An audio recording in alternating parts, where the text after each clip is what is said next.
Now we're going to talk about the profile projection, the reference image texture.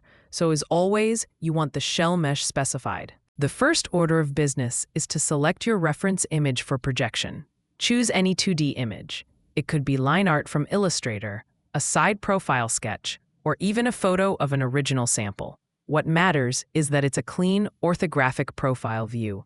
Switch to the UV editing workspace and go into a profile view, left or right. Either works. Then click Create Projection UV. This will generate the UV map that the clone transfer uses to project the texture.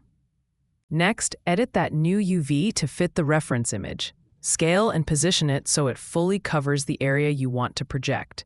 If you hold the period key, you can change your pivot point and use the 3D cursor for scaling. It's handy if you want to anchor from the heel or midfoot. Adjust along the y-axis until it lines up precisely. Once the UV fits properly, click Generate Reference Image Material.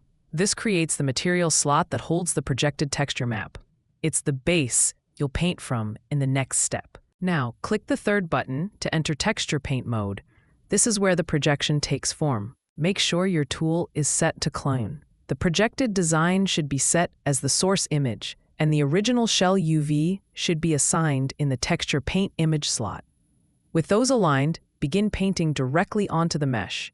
You'll see your 2D image transfer onto the 3D surface with accuracy. The Profile Projection tool allows you to trace and design directly from orthographic reference art, giving you a quick, reliable foundation for panel layouts and line accuracy.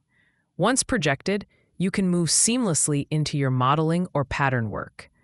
And that's the Profile Projection tool.